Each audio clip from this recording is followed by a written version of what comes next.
Good morning, everybody. Happy Friday. It is June the 13th. Glad you're with us here on Morning in the Valley. I'm Jeff Bidwell. A little change from the normal itinerary here on the program today. Just me, no guests. This will be an abbreviated, and I hear the applause from around the Midwest of this fine country, an abbreviated version of Morning in the Valley today, as I have, as soon as we get done and wrap things up, I will be headed to Omaha, Nebraska to take care of radio duties for the Murray State baseball team as they play in the College World Series tomorrow, 1 o'clock against UCLA, opening things up there in Omaha for the first time ever. So the team got there on Wednesday, and by all accounts, look like they're having one heck of a time being America's sweetheart here over the last 48 hours. First Valley team to make it to Omaha since the Artist, formerly known as Southwest Missouri State, back in 2003. So hopefully the Racers can hang around for a little while. They've already gotten a head start on the Jello shot competition there in Omaha. Saw LSU came on strong last night, but there's a lot of great little intricacies to the event there in Omaha that I'm very much looking forward to taking part in once we get up there. So, without further ado, let's just hop to the headlines of the morning. And hey, it's June 13th, but we are still adding players to our rosters for the 2025-26 season, and that starts with our friends at Murray State, as they have gotten a commitment from a 6'9" forward from France. Roman Doman is coming to Murray. We don't know when yet, and we'll get to that in just a moment. As we've seen with many of these international players, Doman is older. He will be 20 in October, so certainly old for a freshman coming in. Started playing in the developmental leagues in France at 16 and has been playing in the top professional league in France here this past season. And not only was on the team, but was playing. He averaged about 17 minutes a game, about 6 points and 3 rebounds a night. So he has been playing with the best talent in France as of late. So there is a lot of high expectations with him coming to Murray State. I've seen, and look, this is it is June 13th. It is way early, but there have been some, corners of the market, of the internet market, that, pay attention to international ball and say this kid could be a sleeper for the draft next year, which is on its face kind of crazy talk, but certainly everybody at Murray State, if Roman Doman ends up being a guy that is draft worthy, that will certainly be a slam dunk signing from first-year head coach Ryan Miller. So for Coach Miller now, 13 scholarships are set. There are still 2 more to fill. As he said last week, he expected those to be both international players as well. But for now, they are at 13, and Doman is lucky number 13. The question is, when will he come to Murray? When will he be able to arrive in Murray? Much like Matisse Corbin, who signed also out of Lyon, France last month, he has not arrived on campus yet either, and that is in large part, and really the only reason, is due to the fact that the U.S. government right now has paused all student visas for international students coming to the United States, and they are going through a more detailed vetting process and all of that. We don't need to get into those political weeds, but for the main point here is that those visas have been paused, and so we don't know when these guys are going to get here. So that is the main question. The international players, really up until, and we're going to get to this in the next part of the conversation, is there are student visas, there are work visas, and one of the reasons that these international players, on top of the fact that they're very good, and there are great players all around this world, that you come to the United States, and what you have is they are not able, with a student visa, they are very limited on what they can do in terms of work and working, and so they really almost weren't eligible for NIL. And so at a time when you had teams that are, scrambling and trying to make the most of limited NIL resources and bolster their roster, you have seen programs on the men's and women's side go overseas and try to bring kids in and to sort of work around the NIL part of it because hey, they don't go towards your budget. So that is changing a little bit. And again, we'll get to that in just a moment, but that has really upped the sort of influx of international talent into this league here in the last year or two. But right now, for the newest kids that have signed that don't have their visas yet, that is paused. And we don't know when that is going to be unpaused, but we will certainly keep an eye on that moving forward. The part about this that is uh, the money part. Yes, international student athletes not eligible for NIL. But now that the House settlement is done and we now have revenue sharing so basically schools simply can pay their student athletes if those schools have opted in to the House settlement, that there is a belief from the NCAA that these international students can be part of revenue sharing because they're not necessarily working. Because again, NIL is supposed to be pay for play. It's supposed to be some sort of quid pro quo of I will do something for you, Mr. Business Owner, and you will give me money, in terms of whether it's signings or going to corporate event, whatever it may have been. Yes, it kind of drifted away from its original concept going in, but that was the point. And hey, we can't have these international student athletes working for that. But now with the just rev share, it's just straight pay to play. So Charlie Baker, the NCAA president, was talking with Ross Dellinger at Yahoo and said the NCAA believes that international student athletes can receive a portion of the revenue share, and which is obviously it's great for them. But it's just part of the equation that these athletic departments are going through. But the key word in that sentence, of course, is believes that can happen.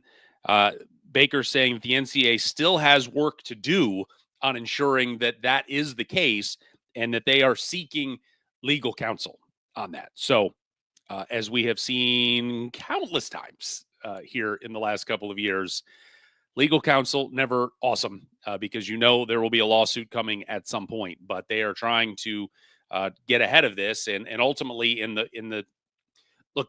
The House settlement, something has been worked on forever, but certainly up against it here. It needed to kind of be enacted by the end of June. And so this was one of the stray pieces that they didn't tie up the loose end, I guess, at the end of, oh yeah, what are we going to do about this? So they're trying to get that finalized and figure out if those international student athletes are able to receive some of the revenue sharing. The House settlement is approved. And as one would expect, there has now been a bump in the road, and that bump in the road comes down to a lawsuit because of course there's going to be a lawsuit. And this was inevitable.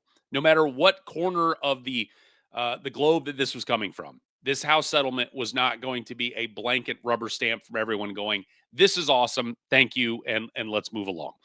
There are 8 female student athletes who are making a Title IX appeal in their lawsuit, arguing that the House settlement is depriving women of $1.1 billion of this settlement. The settlement is roughly it's $2.7 billion overall for back damages being paid to kids that did not get NIL money from 2016 to 2024. Now, there is a formula in place for how that money was going to be distributed, but ultimately 90% of that 2.7 billion was going to be paid back to football players and men's basketball players, with the reasoning and rationale being that those are the players that historically generate the most television revenue. They star in the video games and all of that, and that's why they are going to be paid back. Guys like Joe Burrow, guys like Baker Mayfield, guys that were, Heisman Trophy winners and so on, just from the football side. But they are the ones that are going to get the majority of that money. And that is, of course, again, why they are expected in whatever this formula that was put together that they would receive the most money. These 8 female student athletes arguing that with Title IX that we should be splitting the money 50-50 between men and the women, and that's why the 10% should be more 50%. That is their argument.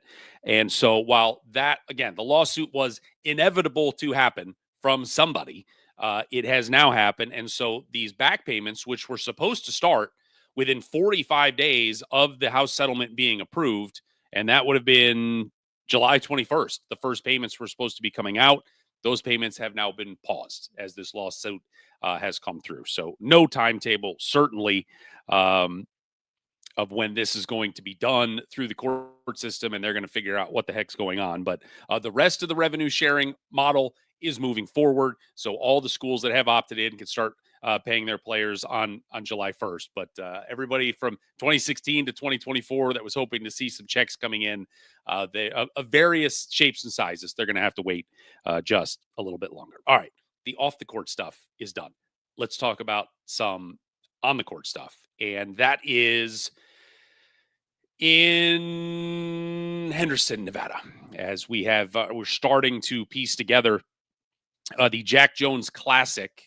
It's 3 games last year, 3 games in 3 days out in Henderson. It's about 15 minutes south of Las Vegas on December the 13th. We told you on Wednesday, Murray State will play Akron in that Jack Jones Classic. Game number 2, John Rothstein reporting, it's Arizona State and Santa Clara. Santa Clara played in this event last year as well. So if you are heading out to Vegas on December 13th, you're starting to put the field together for a multi game day there in Henderson. December 13th, also apparently a very good day in terms of neutral site games for Missouri Valley Conference teams, as our friend Rocco Miller is reporting that plans are being finalized. This is not final, but they are being finalized for Illinois State to play Utah State on December the 13th. That's a Saturday out in Salt Lake City.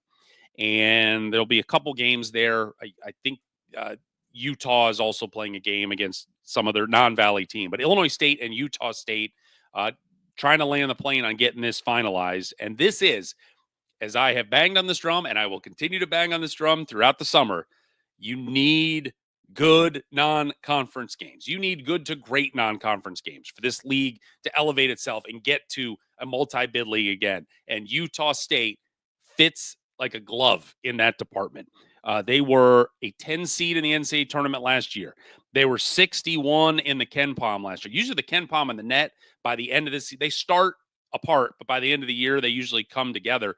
There was kind of a discrepancy in the computers with Utah State. They were 61 in the KenPom. They were 37 in the net last year. That 61, by the way, in the KenPom was their worst KenPom rating in the last 7 years. So, I mean, this is as good of a program coming out of the Mountain West that you could hope for to get a game, a neutral site. Yes, essentially it's a road game for them, playing out in Salt Lake City, but these are the types of games that the Valley has got to be able to get.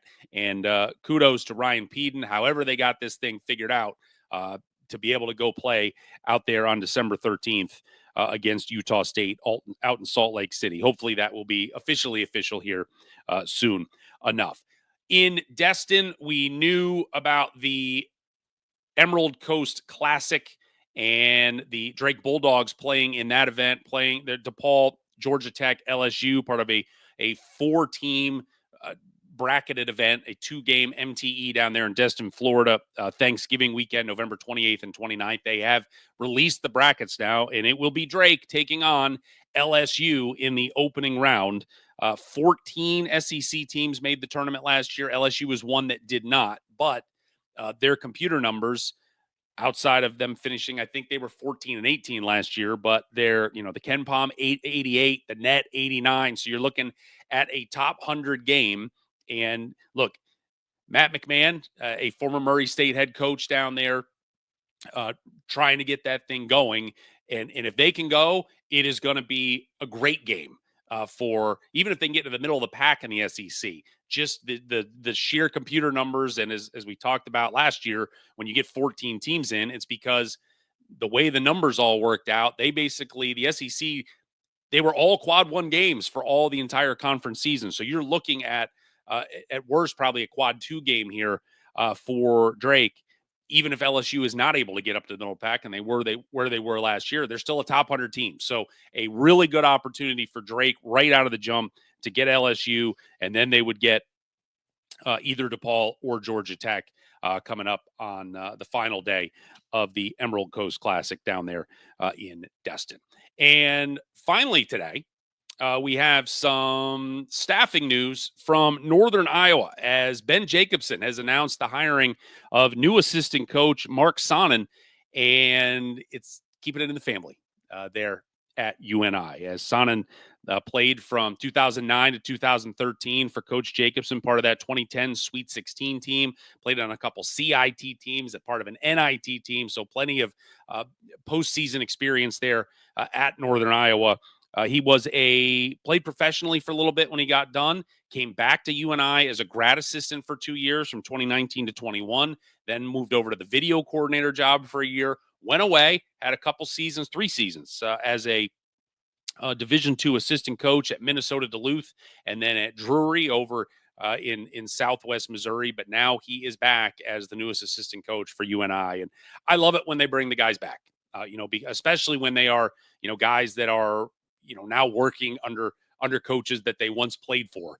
I think that's awesome, and it's guys that can come in, they know the culture, they've been part of the culture, and they can just try to get that. Certainly Sonnen was there in one of the best eras of Northern Iowa basketball, that 2010 run, being able to get to the Sweet 16. So neat for Coach Jacobson to bring him back, and I know he's got to be excited to be back at UNI and part of that staff as they get rolling and getting ready here for the 25-26 season. All right, an abbreviated morning in the Valley today. I appreciate you being with me. And again, as getting ready to head to Omaha, we will see what's going on Monday. Murray State, win or lose tomorrow against UCLA, will be playing their second game in Omaha on Monday, and I will still be there, but we will likely be bringing you this show on Monday morning from a to be determined. I don't even know the hotel yet that we're staying at. The team's at in Omaha that I'll be staying at, but we will be back on Monday morning. Hopefully with a guest, but we'll keep you posted on that. If you haven't done so already, please head over to YouTube and subscribe to the program. Just search out Morning in the Valley. Subscribe, like, share. It's all free, really, as much as anything. It just gives you some notifications when we go live. And on the page, we've got all the past shows up there, interview clips, and so on. So if you ever miss us, you can always catch up on all the great talks we've had with the coaches and players and media that cover this great league. All right, that does it for this morning on this abbreviated Friday morning edition of Morning in the Valley. Have a wonderful weekend, everybody, and let's root on that Racer baseball team in Omaha, see if they can stick around for a little while and represent the Valley for, I don't know, as long as they can stay there out in Omaha. Thanks for watching, and we'll see you Monday here on Morning in the